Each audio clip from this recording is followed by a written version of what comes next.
Hello, and welcome to Sleeping History, where we listen, we relax, and we get sleepy.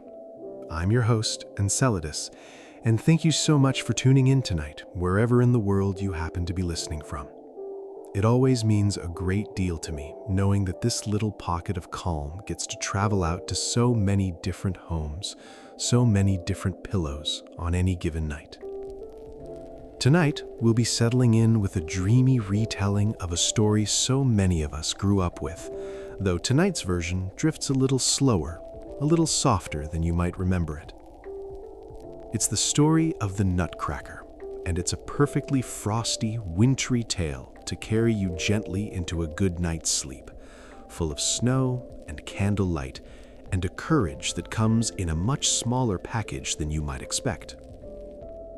Before we begin, let's just take a moment, as we always do, to settle in and let go of whatever's been lingering in the body or the mind from the day behind you. There's nowhere else you need to be right now. Nothing left to finish, nothing left to answer for. Just this moment and my voice and the soft dark of wherever you happen to be resting your head tonight. Make yourself as comfortable as you can. Let your shoulders drop a little away from your ears. Let your jaw soften. And as you ease into stillness, allow your breathing to draw out just a touch longer than usual, particularly on the exhale.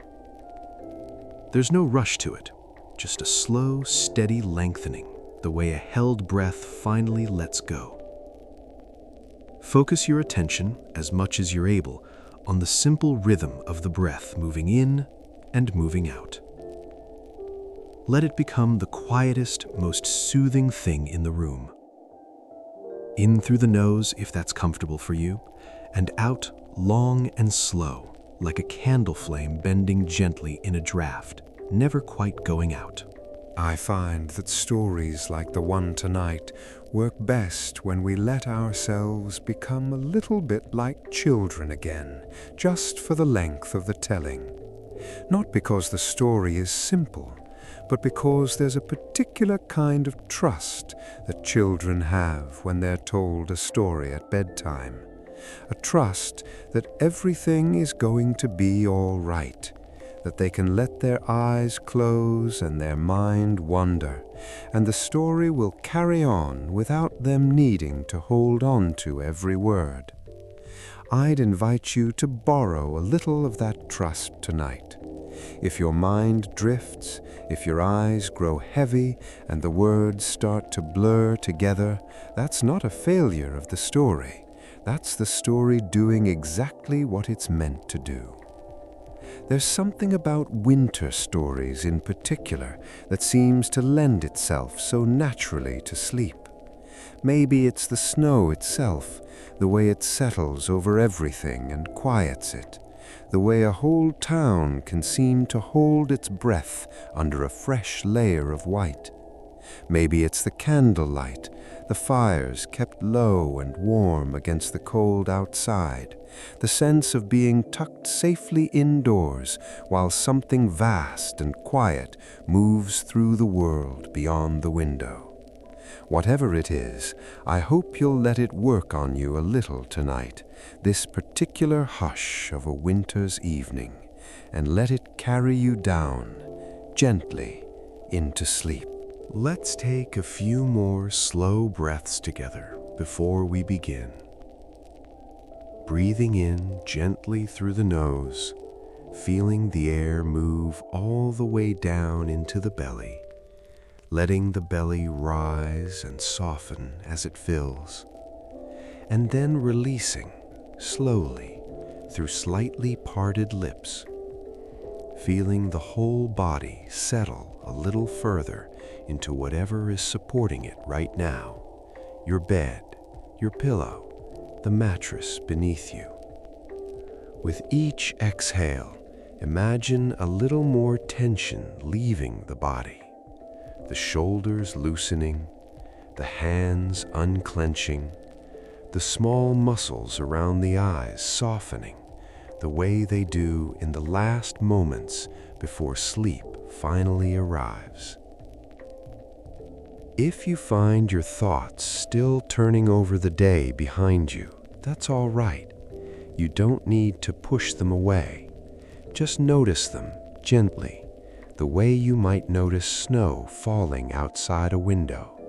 and let them drift past without needing to follow any of them too closely. There will be time for all of that tomorrow. Tonight is only for resting. So with that, let your breathing settle a little further, and when you're ready, and only when you're ready, let's drift together into the hush of a winter's evening, into a warm house at the edge of a snow-covered town, and into the story of the Nutcracker. It was Christmas Eve, and snow had been falling since early afternoon over the little town where the Stahlbaum family lived. Soft and steady, the kind of snow that seems to hush the whole world as it falls, muffling footsteps, softening rooftops, turning every hard edge of the town into something rounded and gentle. The bakery on the corner had closed its shutters early, its windows still faintly fogged from the last batch of the day, and the church bells, when they rang out the hour, seemed to carry further than usual through the still, snow-thickened air, softened at the edges the way sound always seems to be on a night like that one. By the time evening came, the streets were empty and quiet, and every window glowed amber with candlelight, and from a distance, if you'd been walking home through that snow, you might have thought the whole town looked like something inside a snow globe, waiting patiently to be set down and admired. Smoke curled up from every chimney in slow, lazy ribbons, and here and there a lantern swung gently from a doorway, marking the path for some last hurrying guest making their way to a warm house and a waiting family.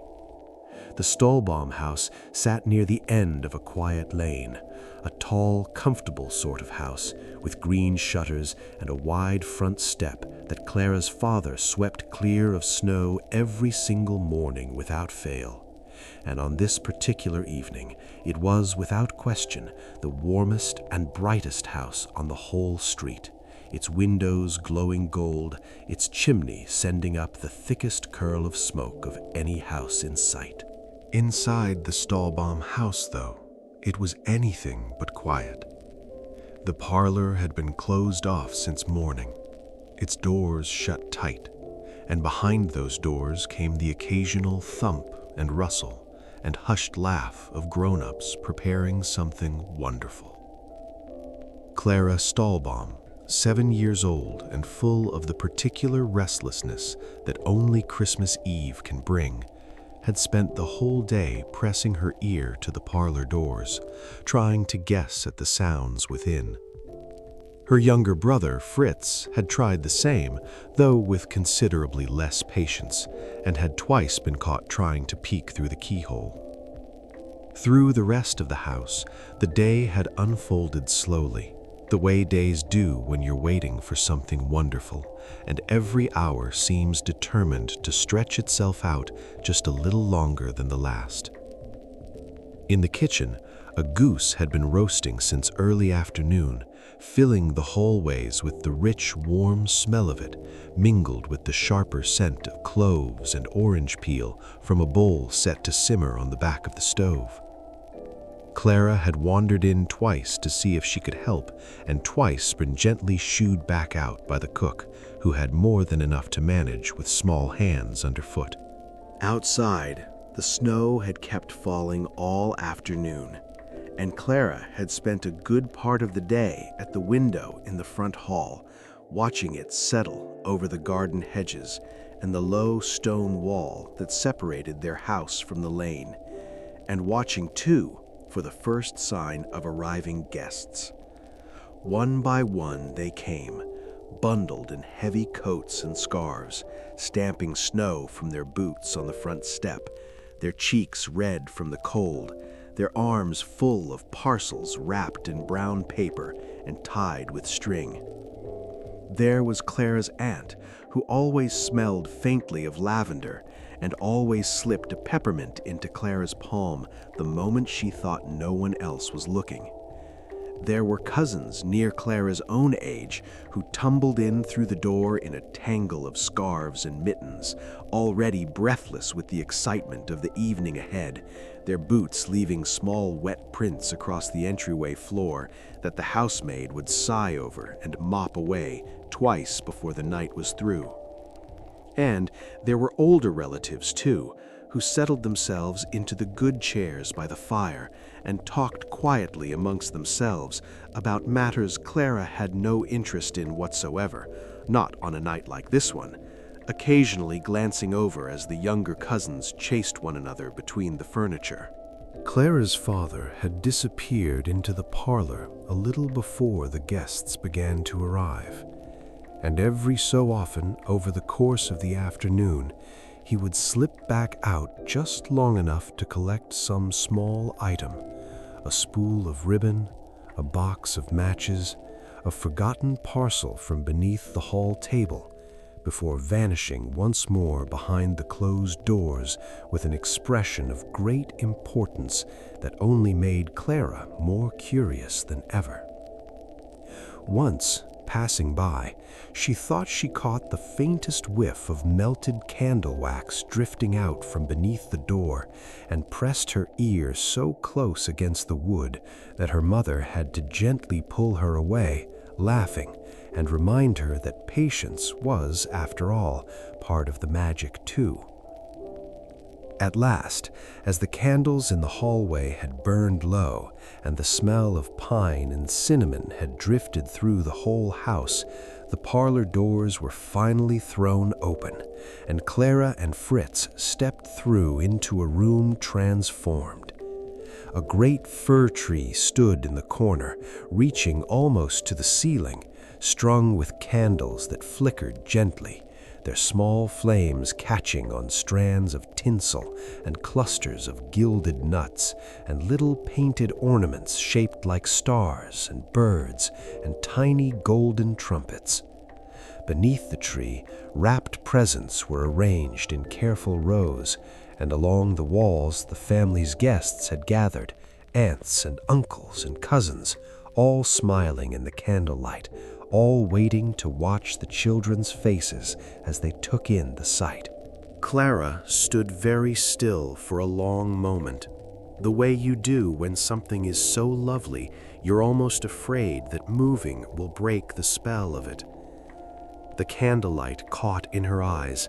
and somewhere behind her she could hear Fritz already tugging at his mother's sleeve, asking which of the presents might be his. Her father stood near the tree with his hands clasped behind his back, watching the children's faces with the quiet, satisfied pride of a man who had spent the better part of a day arranging every last candle and ornament exactly so. And her mother knelt beside Clara for a moment, resting a warm hand against her shoulder, simply to share, wordlessly, in the wonder of it. Around the room, small groups of guests had already begun to settle into conversation, teacups balanced on saucers, the low, comfortable murmur of a house full of people who had known each other for years. And from somewhere near the piano came the first tentative notes of a carol, picked out slowly by one of Clara's older cousins, still learning the tune. It was her godfather, old Herr Drosselmeyer, who arrived last, as he always did, stamping the snow from his boots in the front hall and shrugging off a heavy coat dusted white at the shoulders. Drosselmeyer was a peculiar sort of man, a clockmaker and toy maker by trade, with a black patch over one eye from some old accident nobody quite liked to ask about,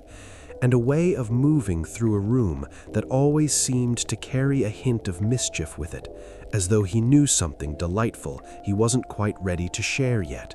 He kept a workshop above his shop in town, a cluttered, fascinating room that Clara had been allowed to visit only a handful of times. filled floor to ceiling with half-finished clocks and small mechanical creatures frozen mid-motion, waiting for whatever final piece would set them properly in gear. It smelled, in that workshop, of sawdust and machine oil, and something else besides, something Clara had never quite been able to name, a smell she associated, without really knowing why, with wonder itself. Her mother always said Drosselmeyer had never quite grown up himself, not entirely, and said it with such obvious affection that Clara had come to understand it as one of the highest compliments a person could receive. The children adored him, not despite his strangeness, but because of it, because he was the only grown-up who ever seemed to remember exactly what it felt like to be young,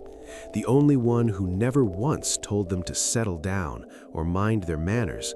who instead crouched to their height when he spoke to them and asked always what they thought about things, as though their opinions mattered every bit as much as any adults in the room. This year, as always, he had brought gifts of his own devising, wonderful mechanical things that whirred and clicked and did things that seemed almost like magic. There was a little castle with tiny figures that danced around its base when you wound a key at the back, their small painted faces turning in a slow and stately circle, each one pausing for just a moment at the front of the castle to bow before continuing on.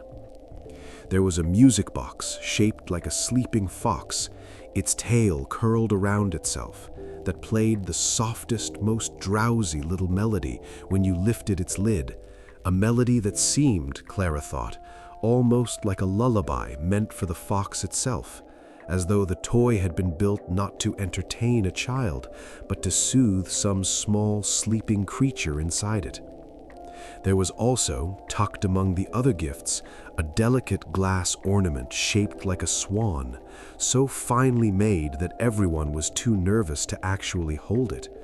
and a set of wind-up birds that hopped and chirped their way across the parlor floor until Fritz's youngest cousins dissolved in helpless giggles chasing after them. Drosselmeyer moved through the room as he unveiled each gift, watching the children's faces with quiet satisfaction, occasionally leaning down to explain some small mechanical detail to whichever child seemed most curious about how the thing worked. He had a way of talking about his creations, Clara always noticed, that made them sound less like toys and more like small living things he'd simply helped find their way into the world. Fritz was given a set of toy soldiers, gleaming and straight-backed, painted in deep reds and blues with tiny buttons down the front of their coats,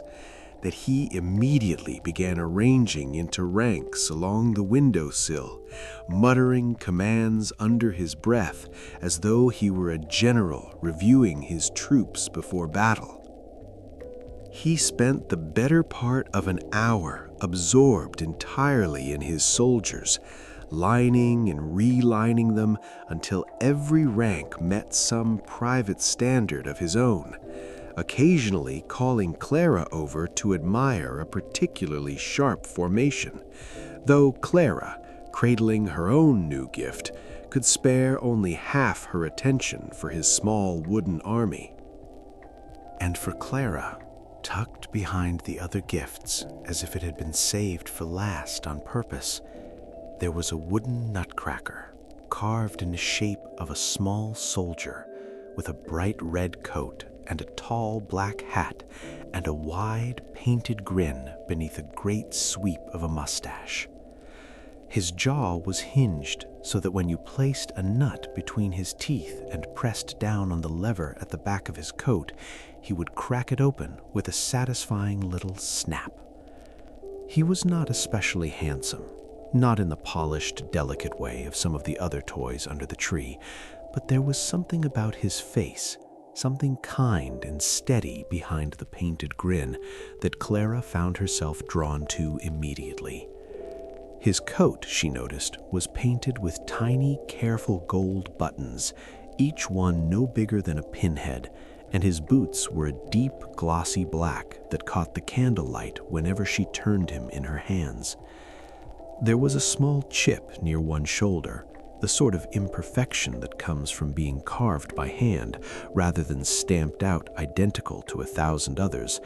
and somehow that small flaw only made Clara like him more, as though it proved he'd been made specifically and only for her. She lifted him carefully from the wrapping and held him against her chest the way another child might hold a favorite doll, and something about the weight of him, solid and real in her arms, felt like the beginning of a friendship rather than the unwrapping of a gift. She found herself, without quite meaning to, whispering a small thank you to him, as though he might somehow hear it, and tucking him a little more securely into the crook of her arm, already deciding, in the quiet, certain way children sometimes decide things, that this particular toy would be sleeping on her pillow tonight and every night after. Fritz, of course, wanted to try the Nutcracker himself, and being 7 years older in temperament than he was in years, he chose the largest nut he could find and forced it between the little soldier's jaws with far more enthusiasm than care. There was a sharp, unhappy crack, not of a nut splitting, but of wood giving way, and the Nutcracker's jaw hung loose and broken, his painted grin now crooked and sad. Clara was heartbroken. She gathered the little soldier up in her arms as though he were an injured creature rather than a toy, tears welling up hot and sudden. And though her mother tried to comfort her, telling her that Herr Drosselmeyer could surely mend him, Clara wouldn't be consoled until her godfather himself knelt down beside her and took the Nutcracker gently from her hands. He turned the little figure in his own hands, examining the broken hinge with the careful attention of a man who had spent his whole life understanding how small mechanisms fit together, tilting the Nutcracker this way and that in the candlelight, murmuring quietly to himself the way he always did when considering some small mechanical puzzle. Fritz, hovering nearby, mumbled something about it only being a toy and not worth all this fuss, and was quickly hushed by his mother. "A little wear to the jaw," Drosselmeyer said at last, mostly to himself, "and a hinge that slipped its pin. Nothing that can't be set right." He glanced up at Clara, taking in her tear-streaked face, and his own expression softened. "Nothing worth all these tears, at any rate. I promise you that." After a moment, he produced a handkerchief from his coat pocket, a soft blue one embroidered at the corner with his own initials, and bound it neatly around the Nutcracker's jaw, like a bandage, tying it off with a small, careful knot. "There now," he said, in that low, warm voice of his, handing the little soldier back to her. "He'll mend. Wooden soldiers are sturdier than they look, and this one, I think, has more courage in him than most. You keep him close tonight, and I dare say he'll thank you for it." As the evening wore on, the grown-ups gathered by the fire and began quietly at first, and then with growing warmth, to sing a few of the old carols, voices overlapping in the comfortable, imperfect way of people who have sung together many times before and no longer worry much about hitting every note cleanly. Clara sat on the rug near her mother's feet, the mended Nutcracker still cradled in her lap, and let the sound of it wash over her. The low hum of her father's voice, the higher, sweeter thread of her aunt's, the crackle of the fire beneath it all. Fritz had by now grown bored of arranging his soldiers and had fallen asleep sitting upright in a corner chair, his chin dropped to his chest, and nobody had the heart yet to wake him and send him up to bed. Herr Drosselmeyer sat a little apart from the rest, as he often did, watching the room with the quiet, contented expression of a man who had spent the whole year looking forward to exactly this evening. Once or twice Clara caught her eye, and each time he gave her a small, knowing sort of smile, as though there was some private understanding between the two of them that neither needed to say aloud. It was late by the time the party began to wind down. Later still, by the time the last of the guests had bundled themselves back into coats and boots and vanished out into the softly falling snow, calling their good nights over their shoulders, their lanterns bobbing away down the lane until the dark and the snow swallowed them up entirely. Clara had been sent to bed some time before, though she had lain awake far longer than she was meant to, unable to stop thinking about the Nutcracker, who had been placed, bandaged jaw and all, on a small shelf in the parlor cabinet, propped among the other toys that weren't being taken upstairs for the night. At last, unable to bear the thought of him lying there, alone and broken in the dark, Clara crept out of bed. The house was silent around her, the kind of deep, settled silence that only comes very late at night, when even the floorboards seemed to have stopped creaking, and she moved through the hallway on quiet feet, past the closed doors of the rooms where her family slept, and down the stairs to the parlor.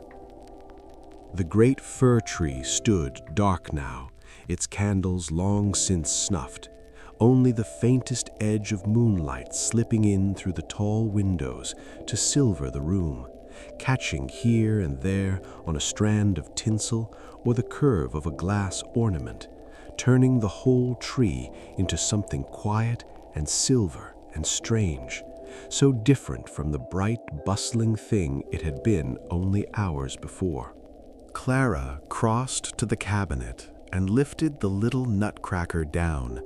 cradling him against her nightgown the way she might have cradled a small, sleeping animal, careful of the bandaged jaw, and settled herself onto the rug before the cold hearth. The house around her had gone entirely still, the particular stillness of a home full of sleeping people, comfortable and unbroken, and Clara found herself talking quietly to the Nutcracker, the way children sometimes do to toys they've decided privately are more than toys, telling him not to worry about his jaw, that her godfather had said wooden soldiers were sturdier than they looked, and that she, for one, believed it. She hadn't meant to stay long, only to sit with him a while and make sure he wasn't lonely down here in the dark parlor, away from the warmth of her own bed upstairs, and she might have gone back up within a few minutes if the grandfather clock in the corner of the room had, at that exact moment, begun to stir. Clara looked up at it curiously. It was an old clock, one that had stood in that same corner for as long as she could remember, its face carved, she now noticed for the first time, with the small figure of an owl perched above the numbers, its glass eyes catching the moonlight in a way that made Clara feel, just faintly, as though it was watching her back. And then, very softly, it began to chime midnight. And as the last chime faded, something strange began to happen. It started as the smallest of sounds, a rustling, a scratching, somewhere behind the walls, or perhaps beneath the floorboards. Clara couldn't quite tell. She sat very still, the Nutcracker held tight against her chest, and listened, the way you listen when you're not entirely sure you want to know what's making a sound. The scratching grew very slowly into something more like scurrying, a soft, dry patter that seemed to be moving gradually closer to where she sat, circling the edges of the room the way water circles a drain before finally deciding which way to go. Clara thought for a moment to call out for her mother, but something held her back, some quiet certainty that whatever was about to happen was happening for her and her alone, and that calling for help now might mean missing it entirely. So instead, she simply sat and watched and waited as the shadows in the corners of the room seemed to deepen and shift, thickening into something with weight and movement of its own. And then, quite impossibly, she saw them. Mice. Not one or two, but dozens. Then it seemed like hundreds, pouring out from every crack and corner of the room, their small eyes glinting in the moonlight. At the head of them all came a mouse unlike any of the others, larger, wearing a small crown of tarnished silver, with not one head, but 7, each snapping and hissing in its own direction, each with its own small glittering eyes that seemed to take in the room independently of the others. This, Clara understood with a shiver that had nothing to do with the cold, was the Mouse King. And behind him, his army arranged itself into ranks with an eerie, practiced discipline, as though this were not the first time such a battle had been fought in this very room. Clara noticed, in the strange clarity that sometimes comes in dreams, that the mice moved almost like soldiers themselves, falling into neat lines along the edge of the rug, their small claws clicking softly against the floorboards, waiting for some silent signal from their 7-headed king. There was something old about the way they held themselves, something that suggested this was a grudge that stretched back farther than one night, farther perhaps than Clara's whole short life, a quarrel between mice and toy soldiers that had been simmering in the walls and floorboards of houses like this one for longer than anyone remembered. She found herself gripping the Nutcracker a little tighter against her chest, not entirely yet sure whether she was meant to be afraid. And then, impossibly, wonderfully, the room around her began to change again. The great fir tree, which only moments before had stood dark and still, began to grow, its branches stretching up and up until they vanished into a ceiling that no longer seemed to be there at all, its candles somehow relighting themselves one by one as it rose, until the whole room was bathed in a soft, flickering gold that hadn't been there a moment before. And the toys along the walls, Fritz's soldiers, the painted animals, the little figures from Drosselmeyer's mechanical castle, all of them began to stir, to grow, to step down from their shelves as though woken from a long and patient sleep, stretching stiff wooden limbs, blinking painted eyes that somehow, impossibly, had learned how to blink. The wind-up box fox uncurled itself from its box and shook out its tail.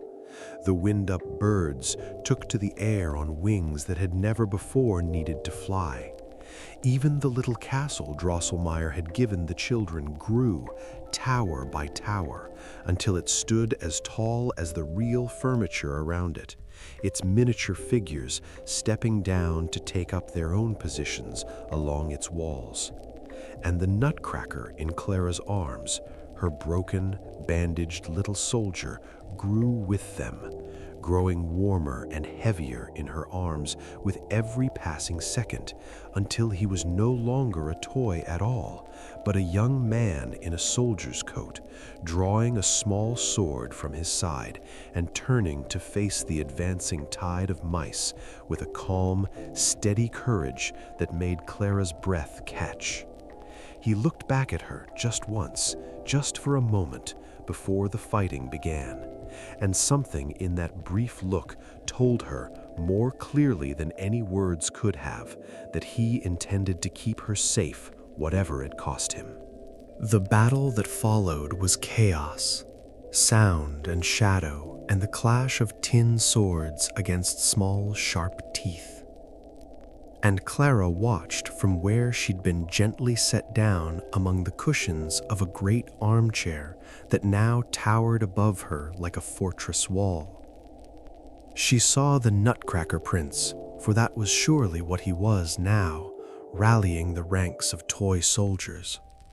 directing them with a calm authority even as the Mouse King's forces pressed closer and closer, until at last the two leaders faced each other directly across the battlefield of the parlor rug. Fritz's toy soldiers, brought suddenly and strangely to life along with everything else, formed themselves into the very ranks Fritz had arranged them in earlier that evening. And they held their lines with a discipline that would have made him proud had he been awake to see it. The mechanical castle Drosselmeyer had given the children even seemed to play its part, its small painted figures stepping down from its base to join the fray, wielding tiny gilded swords with as much determination as any of the larger soldiers. Above it all, the candles that had somehow relit themselves on the great fir tree cast long, flickering shadows across the walls,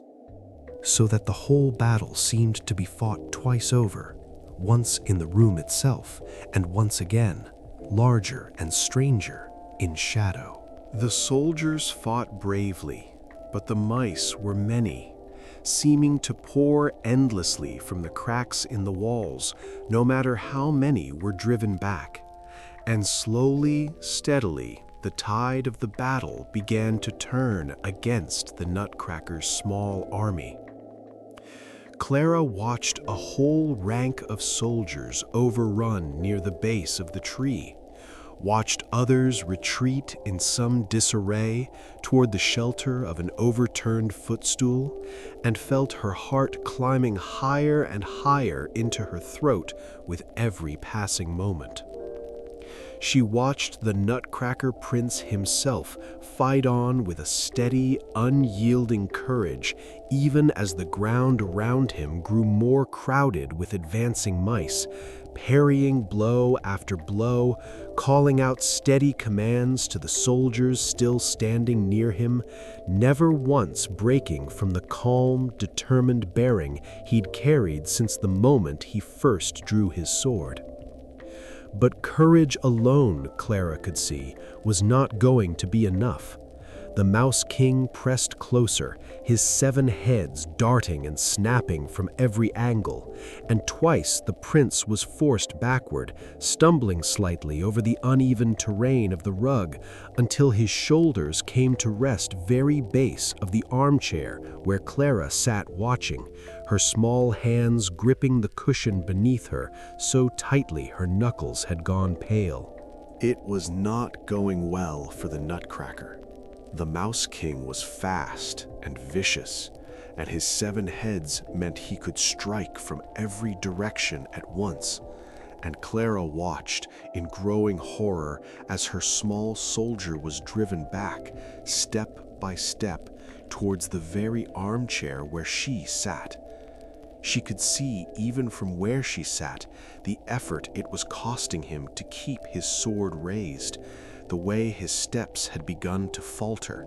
and something in her chest tightened into a small, fierce knot of fear, the kind that leaves no room at all for hesitation.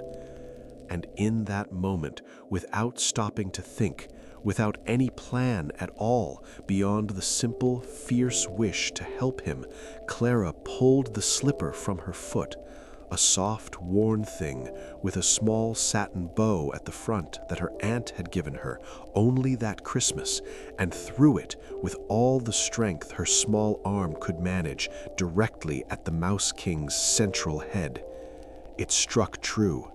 The Mouse King staggered, his 7 heads shrieking in surprised unison, momentarily tangled in confusion as each head seemed to demand a different response to the sudden blow.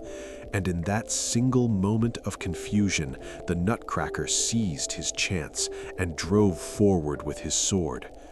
The Mouse King let out one final echoing shriek, gathered what remained of his composure, and turned to flee, his army breaking rank behind him in a chaotic scramble back towards the shadows from which they'd come. The battle broke apart as suddenly as it had begun, the mouse army scattering back into the walls and floorboards, dragging their fallen king with them, their small claws clicking hurriedly against the wood. And within moments, the room had emptied them entirely, as though they had never been there at all. The toy soldiers lowered their weapons, and a few of them raised a small, tired cheer, and slowly, gradually, the parlor fell quiet again, and still and dark. The only sound now the soft crackle of the candles that had somehow relit themselves along the great fir tree. Clara felt her eyes growing heavy, the strange, wild energy of the battle draining from her all at once, the way it sometimes does after something frightening has passed, and the body finally allows itself to feel how tired it's been all along.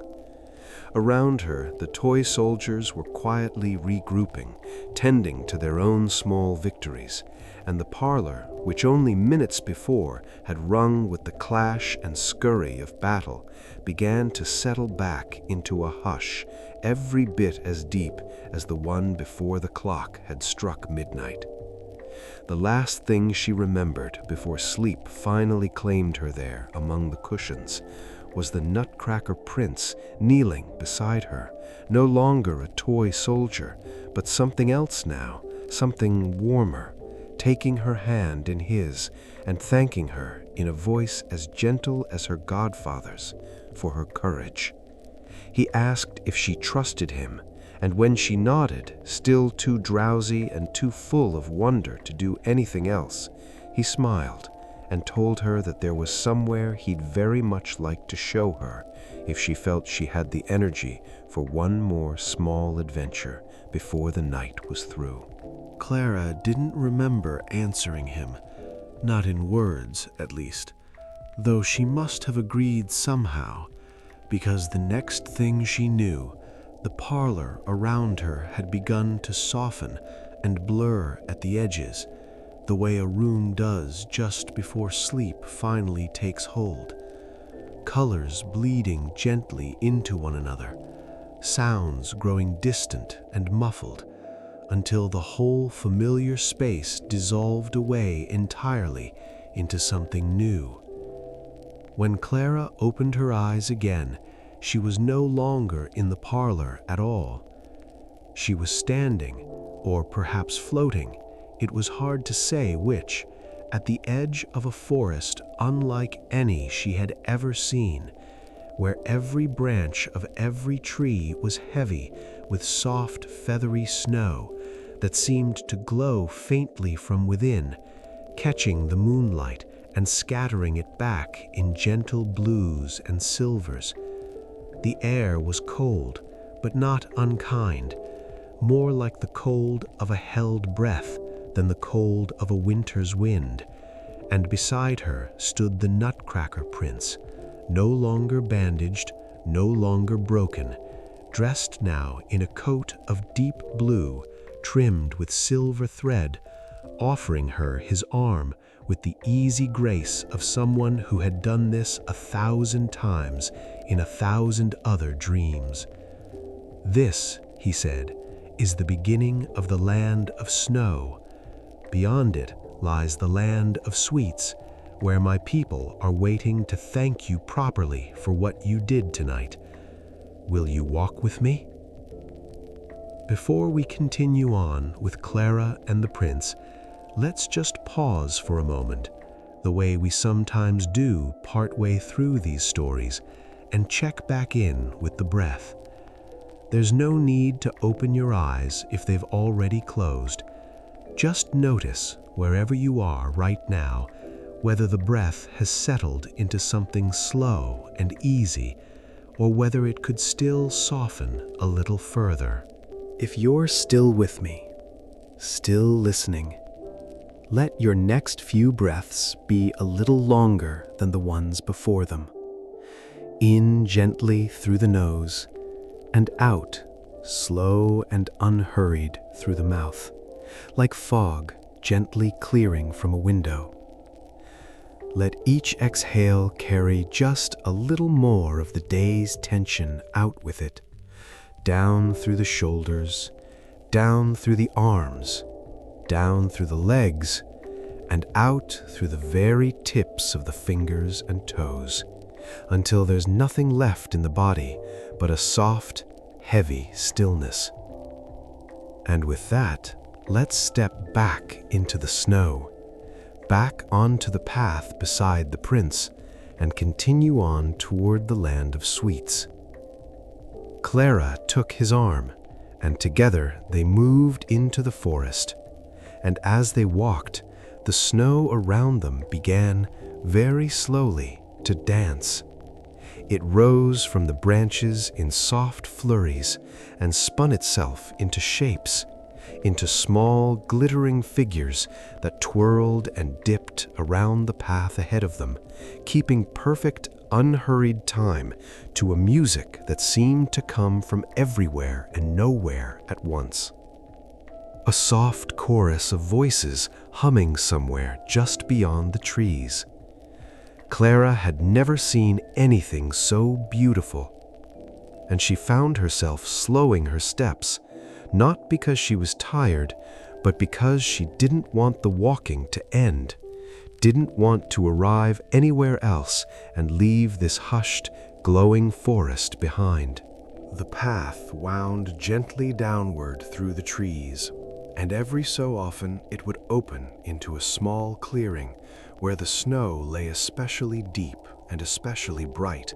gathered into soft drifts that looked almost like the folds of a great white blanket someone had carelessly tossed over the whole forest floor. In one such clearing, Clara caught sight of what looked like an entire flock of silver-white birds asleep along a single low branch, tucked so closely together that at first she mistook them for a particularly heavy fall of snow, and only realized her mistake when one of them stirred, just slightly, resettling its wings without fully waking. Further along, the path crossed a small wooden bridge arched over a frozen stream, its railings dusted thick with fresh snow, and Clara paused there for a moment, leaning over to look down at the ice below, where she could just make out the shapes of the water's old currents frozen mid-motion beneath the surface. The prince seemed to understand her reluctance to hurry. He slowed his own pace to match hers, and told her as they walked about his kingdom, about the land of sweets that lay beyond the forest, ruled over by the sugar plum fairy in his absence, about how long he had waited, trapped inside a toy's wooden shell by an old curse, for someone brave enough and kind enough to break it. He told her that the curse had bound him to that shape until a child's love proved stronger than a mouse king's malice, and that he had feared in his more hopeless moments that such a night might never come. There were years, he admitted, his voice quiet beneath the hush of the falling snow, that I stopped believing it would happen at all. A wooden soldier on a shelf has a great deal of time to sit with his own doubts. But I don't think I ever quite stopped hoping, even when the hoping felt foolish.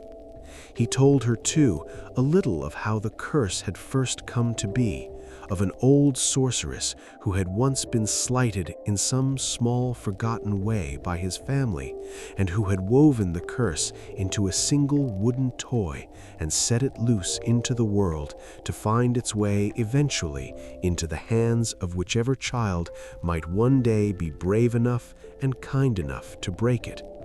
For years, he explained, the Nutcracker had passed from home to home, from workshop to shelf to workshop again, waiting, though it hadn't known it was waiting, for a particular sort of evening, a particular sort of child. "I don't remember very much of the years before tonight," he admitted, "not clearly at least. It's a bit like remembering a dream from a long time ago, all soft edges and half-shapes. But I remember the feeling of being lifted tonight and held the way you held me.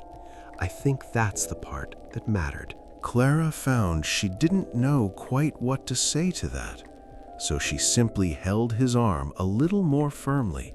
and they walked on together in a silence that felt somehow like exactly the right response. They passed, a little further on, a small frozen pond tucked into a hollow between the trees, its surface so smooth and undisturbed that it looked almost like a great dark mirror set flat into the snow.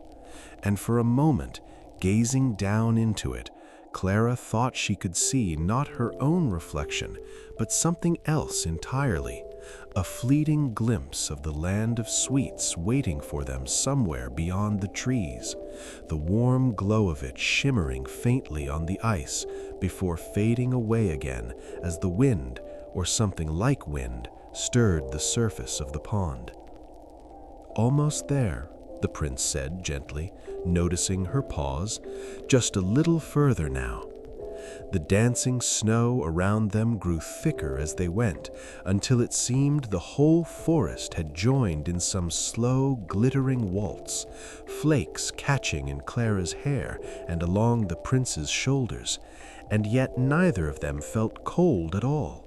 only wrapped gently in something that felt more like being held than being chilled. Somewhere in the deep quiet between the trees, Clara thought she could hear the faintest sound of sleigh bells far off, growing neither closer nor further away, just present, the way a familiar sound sometimes is in a dream, comforting simply for being there. Clara listened and found that she wasn't frightened by any of it, not the curse, not the strangeness of the forest, not the fact that hours before this same young man had been a painted wooden toy on her godfather's workbench. It all felt, in the gentle logic of the dream, exactly as it should be. At last, the trees began to thin, and the snow beneath their feet gave way to something softer still, a path that seemed to be made of powdered sugar, winding down into a wide valley where the land of sweets lay spread out before them like something imagined by the kindest, most whimsical mind in the world. There were little houses with roofs of frosted gingerbread, their windows glowing with warm amber light, and gardens out front planted not with flowers, but with sugared almonds and small candied fruits that grew somehow right there on the branch. Rivers ran, slow and silver, with something that looked very much like cream, winding between the houses and beneath little arched bridges of spun toffee, and here and there small boats made of chocolate drifted along the current, carrying nothing at all, as though simply enjoying the journey. In the distance stood a great palace built entirely of spun sugar and marzipan, its towers catching the moonlight and throwing it back in warm, honeyed colors, pink and gold and the deep amber of caramel, its walls seeming almost to glow from some soft light held within them. Clara could make out fine sugar work along every balcony and archway, delicate as lace, and flags atop each tower that seemed to be made of the thinnest spun sugar imaginable, fluttering gently, though there was no wind that she could feel. The air itself smelled wonderful, a warm mingling of vanilla and cinnamon and something like fresh baked bread. And as they came further down into the valley, Clara noticed small figures moving between the houses, pausing in doorways, gathering in little clusters along the path, all of them watching the approach of the prince and his young guest with expressions of open, delighted anticipation.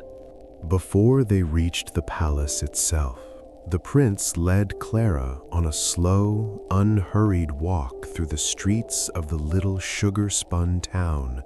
pausing now and then to greet one of his subjects, who bowed low and offered their delighted welcomes back, some of them reaching out shyly to touch the hem of Clara's nightgown, as though checking that she was truly real. They passed a baker's shop, where the whole front window seemed to be made of gingerbread, its shelves lined with tiny frosted cakes shaped like sleeping animals, curled foxes and dozing bears, and small round hedgehogs dusted with sugar. They passed a square where a fountain bubbled quietly, not with water, but with something that looked very much like warm caramel, slow and golden, catching the moonlight in soft rolling waves. Clara found herself slowing at nearly every turn, wanting to look longer, wanting to ask 100 questions about this shop or that garden, and the prince, patient as ever, let her linger wherever she liked, seeming to take as much quiet pleasure in showing her his kingdom as she took in seeing it. Waiting to greet them at the edge of the valley, just before the palace steps, was the Sugar Plum Fairy herself, dressed in a gown that seemed woven from crystallized sugar, so fine it caught every color of the candlelight around her, shifting from pale rose to soft gold with every small movement she made. And behind her stood rows of her subjects, waiting, watching, and as Clara and the prince approached, a soft murmur of relief and delight rippled through the gathered crowd. "You've done what none of us could," the Sugar Plum Fairy said, taking Clara's hands in her own. "You've broken the curse and brought our prince home to us. Tonight, in your honor, we shall show you every wonder our kingdom has to offer." On their way toward the palace steps, the Sugar Plum Fairy paused to lead them briefly through a small garden set just off the main square, enclosed by a low hedge that appeared, on closer inspection, to be made entirely of crystallized mint, its leaves catching the light in flashes of pale green and silver. Within the garden grew rows of candied flowers on delicate sugar stems, tulips and roses and small nodding bluebells, each one so finely detailed that Clara found herself crouching down to look closer, half expecting to catch the scent of real petals, and finding instead the warm, sweet smell of spun sugar rising gently from every bloom. At the garden's center stood a small fountain, not of caramel like the one in the square, but of something that looked and smelled like warm honey, spilling in slow, unhurried ribbons from tier to tier, and perched along its rim were several small sugar-spun birds that seemed every so often to shift their wings very slightly, as though only just barely restraining themselves from taking flight. Clara could have stayed in that garden a good while longer, but the fairy, smiling at her evident delight, gently took her hand once more and led her on toward the palace. She led Clara and the prince up the wide, gently curving steps of the palace, steps that seemed carved from something between marble and sugar, cool and smooth beneath Clara's bare feet, and into a great hall whose walls shimmered faintly with a soft inner light, as though the whole room had been built around a single enormous candle whose glow simply seeped through everything. High above them, the ceiling arched up into a dome patterned with what looked like spun sugar snowflakes, each one different from the last, catching and scattering the soft golden light in slow, shifting patterns across the floor below. Along the walls hung tapestries woven, it seemed, from thin ribbons of caramelized sugar, depicting scenes Clara didn't have time to study closely, but which, in the brief glimpses she caught, seemed to tell some long and gentle history of the kingdom itself. At the center of the hall stood 2 thrones, one already occupied by the fairy's own small silver-winged attendants, and beside them a third, smaller seat, cushioned in something that looked and felt very much like spun caramel, which the sugar-plum fairy gestured Clara toward with a warm, welcoming smile. "Rest here a while and watch. Everything you see tonight we have prepared simply for you."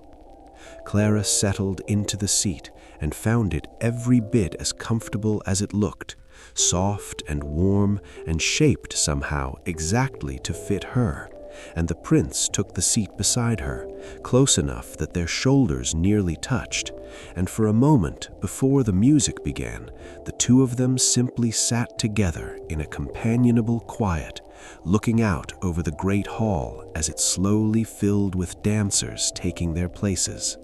And so began an evening, or perhaps it was many evenings folded into one, the way dreams sometimes fold time in on itself, of dance after dance performed in Clara's honor, each one drifting into the next so gently that Clara could never quite say afterward where one ended and the following one began. There was a dance of hot chocolate, warm and rich, performed by dancers in flowing robes of deep brown and gold, who moved in slow, swirling circles that seemed to fill the air with the smell of cocoa and cinnamon, their sleeves trailing behind them like ribbons of steam rising from a cup left too long by the fire,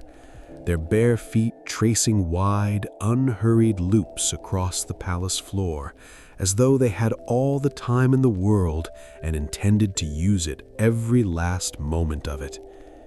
Clara found herself leaning forward in her seat, half convinced she could feel the warmth of it from where she sat, the way you sometimes feel warmth simply from watching a fire, even from across a room. There was a dance of coffee next, sharper and more precise than the one before it. The dancers' movements quick and staccato, like the crackle of roasting beans or the sudden hiss of water meeting grounds. Their dark costumes catching the light in small, sudden flashes as they turned, their steps landing with a crisp, decisive rhythm that felt almost bracing after the slow warmth of the dance before it. And after that came a dance of tea, delicate and unhurried. The dancers seemed to bow and sway like reeds along a riverbank, their pale green robes drifting so slowly it was almost possible to mistake the dance for stillness. Each small movement held for just a beat longer than seemed necessary, as though the dancers themselves were savoring every last second of the music before allowing it to carry them forward. Then came a dance of candy canes, considerably livelier than what had come before, the dancers leaping through great hoops striped in red and white, spinning and somersaulting with an energy that made the watching crowd laugh softly and clap along in time, their striped costumes flashing bright against the soft gold of the hall as they tumbled and turned. A dance of marzipan shepherdesses followed, gentle and pastoral, their music soft as a lullaby, small painted sheep made of sugar trotting along obediently at their heels as they moved through slow looping patterns across the sugar-dusted ground, the shepherdesses themselves pausing every so often to gather their small flock back into a tidy cluster before continuing on, their whole dance unfolding with the unhurried patience of a real evening spent tending real sheep on some real distant hillside. There was, too, a dance of the reed flutes. 3 dancers moving in such close harmony, they seemed almost to share a single set of thoughts. Their steps small and precise, their music high and sweet, and faintly melancholy in the way the best lullabies often are, weaving between one another in patterns that reminded Clara, sleepily, of the way the snow had danced through the trees earlier that night, unhurried and endlessly graceful. And a dance of gingerbread figures, stout and cheerful, stamping their feet in a jolly, rounded rhythm that made even the youngest of the watching crowd sway happily along, their painted button eyes glinting in the candlelight, their little frosting smiles somehow managing to look genuinely delighted with every stomp and turn. Between each dance, small attendants moved quietly through the hall, offering trays of warm spiced drinks and tiny frosted cakes to the watching crowd. And once, when Clara's eyes grew heavy enough that she nearly missed the start of the next performance, the prince reached over and gently squeezed her hand,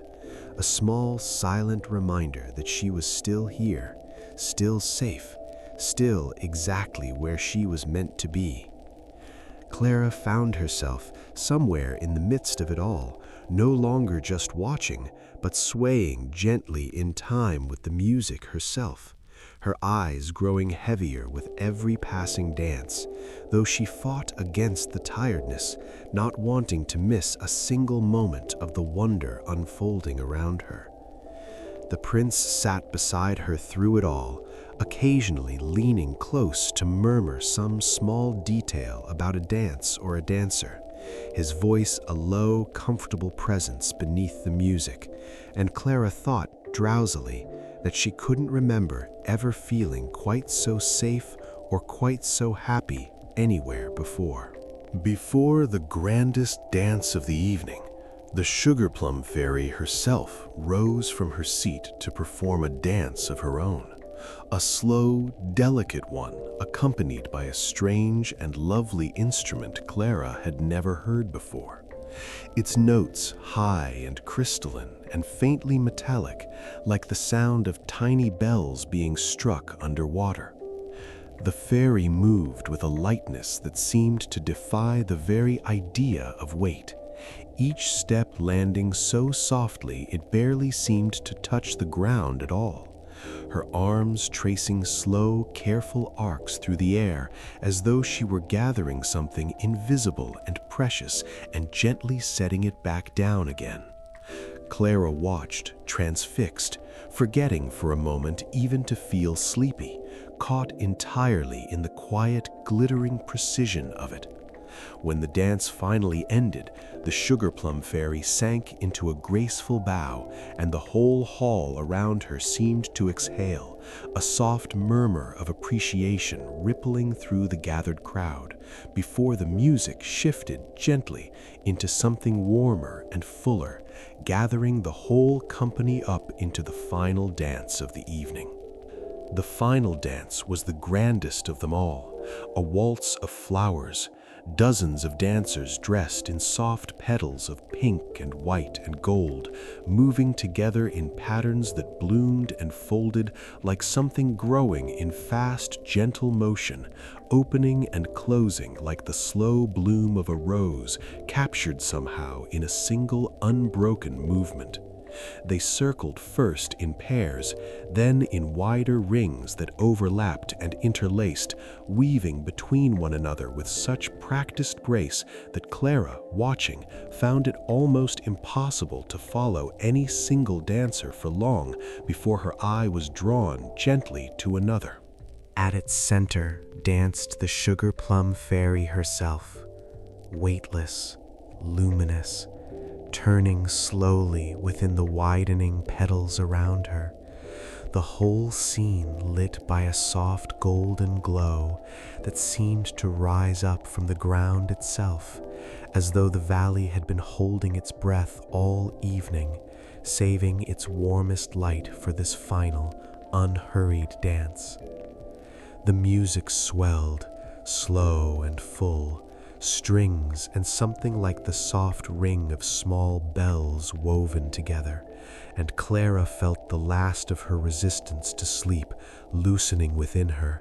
her eyelids growing heavier with every turn of the dance, though she kept them open just a little longer, wanting to hold on to the sight of it for as long as she possibly could, wanting more than anything to keep this one particular moment from slipping away before she was ready to let it go.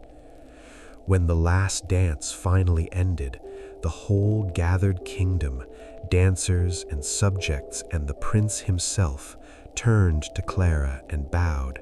and the sugar-plum fairy led her to a great sleigh, carved from what looked like spun sugar and lined with soft, warm furs, and helped her climb inside, tucking a blanket around her shoulders with the careful tenderness of someone tucking in a child at the end of a very long, very wonderful day. "It's time," the fairy said softly, "for you to go home now, Clara. But you'll always be welcome here, and we will always remember what you did for us."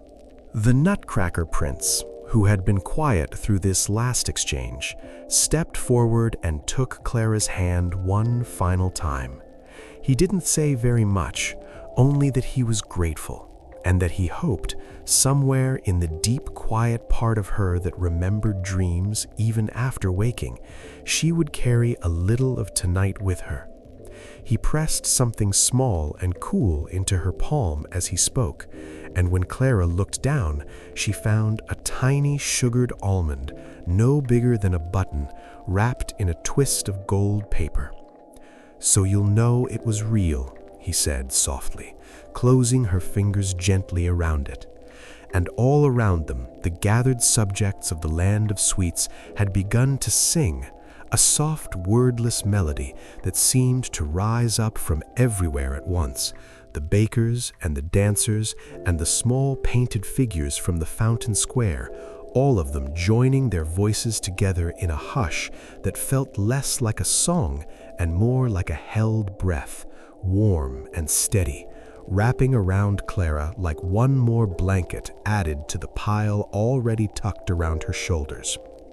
Even the little sugar-spun birds along the garden fountain seemed to join in, their small voices threading high and clear above the deeper hum of the crowd, and Clara, settled into the furs of the sleigh, felt her whole body grow warm and heavy with the sound of it, the particular heaviness that comes right before sleep finally fully arrives.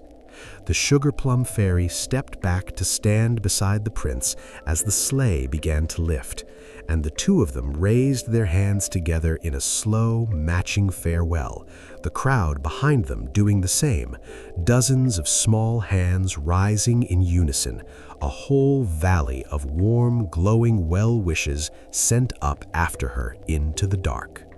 The sleigh began to rise, gently, so gently that Clara barely noticed the moment her feet left the ground,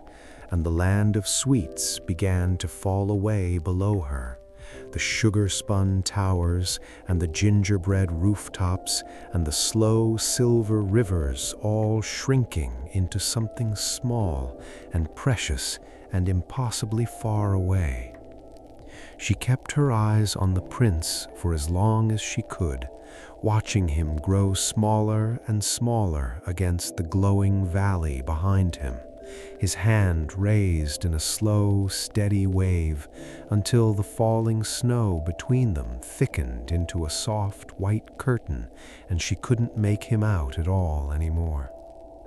and the last thing Clara heard, drifting up to her on the cold night air, was the sound of the whole kingdom singing softly together, a wordless, drowsy sort of lullaby, fading further and further into the distance as the sleigh carried her up and further still into the dark, the little sugared almond held tight and warm in one closed hand. Clara woke the next morning, curled beneath the parlor cabinet, a wooden nutcracker held tight in her arms, his jaw neatly bandaged with her godfather's handkerchief, morning light spilling soft and gold across the rug where the night before an entire battle had raged. For a long moment she lay very still, letting the dream, if it had been a dream, settle around her like the last of the snow outside the window, and she found that she wasn't in any hurry at all to decide whether it had been real or not. Some things, she thought, sleepily, happily, don't need deciding, they just need remembering. Her hand, she noticed, was still closed into a loose fist, and when she opened it, slowly, half expecting to find nothing at all, she found a single sugared almond resting in her palm, wrapped in a small twist of gold paper, exactly as she remembered it. She held it there for a long moment, turning it over in the morning light, and felt something warm settle in her chest, the particular warmth of knowing, quietly and without needing anyone else to confirm it, that something wonderful had truly happened, even if no one else would ever quite believe her. Her mother found her there a little while later, gently scolding her for having fallen asleep on the parlor floor, exclaiming over how cold her hands must be, fussing over the state of her nightgown, and carried her back up to bed to rest a while longer before the day properly began. Clara let herself be carried, too drowsy and too contentedly full of the night before to protest, and tucked the little gold-wrapped almond carefully beneath her pillow before she let her mother pull the covers up around her shoulders. Downstairs, she could hear the house slowly waking, the clink of dishes being laid for breakfast, the low murmur of her father's voice, the occasional excited shout from Fritz about something or other. The smell of coffee drifted faintly up the stairs, and somewhere further off, a bell rang out over the town, calling the early risers to the first service of the day. All of it felt to Clara wrapped in the same soft and golden hush that had followed her out of the land of sweets, as though the whole ordinary morning had been gently dusted with a little of the magic from the night before. And as Clara drifted back off, the Nutcracker still held loosely in one hand, she thought she felt, just for a moment, the faintest warm pressure of a hand closing gently around hers, the way you might feel a friend give your hand a small, reassuring squeeze right before you both drift off to sleep. She would carry that feeling with her for a long, long time afterward, tucked away in the same quiet place where we keep our favorite dreams, taking it out now and then on quiet winter evenings to turn it over once more in her memory, the same way she'd turned the little sugared almond that first snowy morning. Some years later, when she was much older and the wooden Nutcracker had long since been mended properly and set upon a shelf of honor in her own home, Clara would still find herself, every so often, on the particularly quiet, particularly snowy evenings, humming some small fragment of a melody she couldn't quite place, a wordless, drowsy sort of tune that seemed to rise up from somewhere very old and very warm inside her, and she never did figure out where she'd first heard it. She simply hummed it and smiled and let it carry her gently toward sleep. And that, I think, is a lovely place to leave Clara, safe and warm and dreaming somewhere between the parlor floor and the land of sweets. And I think it's a lovely place to leave you too tonight. Wherever you are, however your day has gone, I hope you can borrow a little of that same trust Clara had,